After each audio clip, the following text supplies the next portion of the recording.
Hi there, everyone. So today we're going to spend a little bit of time talking about psychoanalysis. On its surface, psychoanalysis seems really old and antiquated and maybe not all that beneficial. We cover it a lot in psychology, sociology, but oftentimes Sigmund Freud, who created the theory, and psychoanalysis itself are really kind of I don't know, the butt of some jokes, and so it's a lot of times cast away as being not that beneficial, but it is, and we cover it here because it laid the foundation for the work that we do.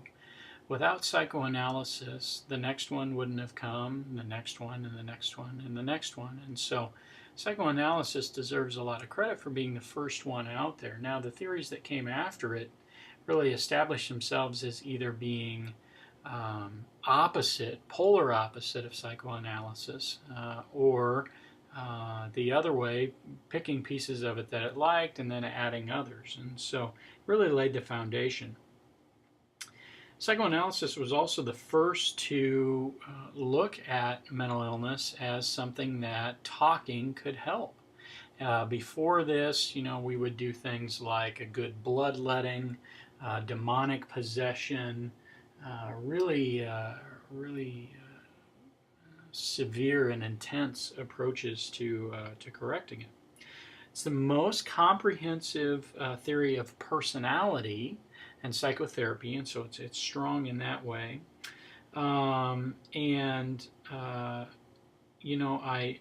want to also talk a little bit about its presence today as well. And so psychoanalysis is still present in the U.S. It's largely on the coasts where the affluent or the wealthy are. Psychoanalysis is not paid for by insurance companies. It's not, evidence-based, and so it's not often paid for. But for those that can afford it, some that take part in it really enjoy it. And so classic psychoanalysis has the client meeting with the therapist 3 to 5 times a week for like a 5-year average. And so, if you look at every session, private pay right now is about $130 in clinical world. That's quite a lot of money.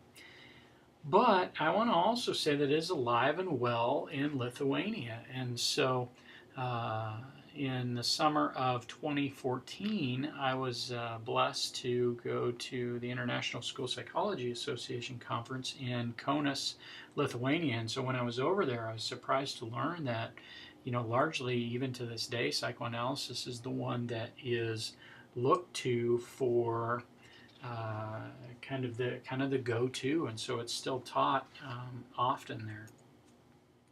So here's our boy Freud. As we go through, on a side note, as we go through these presentations, check out these guys' beards. We get some really interesting beards popping up.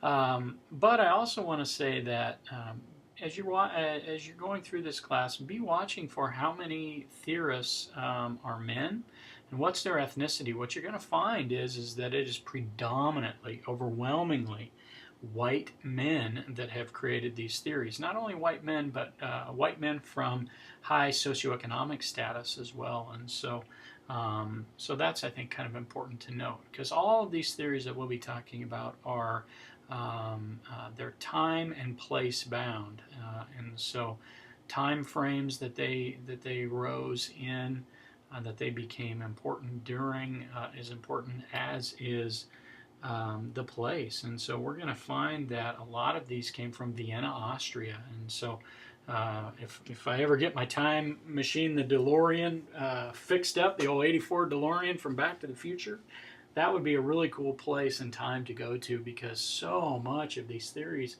at least the major ones for sure, came out of Vienna, Austria, which is kind of interesting.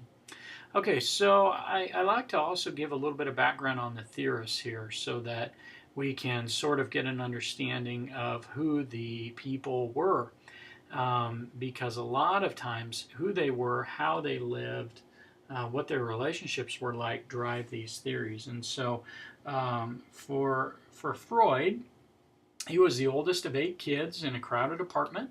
And when you get to marriage and family therapy, you're going to learn about birth order, and so being the oldest becomes important. Freud was very, very intelligent. Went to medical school, very driven.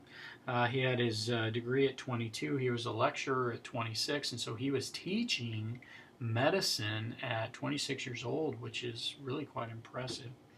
He worked a lot with conversion disorders, or quote unquote hysteria. And that is, hysteria at that time was kind of described as, or what the symptoms looked like were numbness, paralysis, or quote unquote fits. And so, really, what that means is, symptoms without a cause, a medical cause and a clear medical cause. And so they were. That was hysteria. So Freud started, he found himself not, I don't know, having a life that he wished to have, carrying around some issues, you might say. And so he started to do self-analysis, so analyzing himself in the early 40s.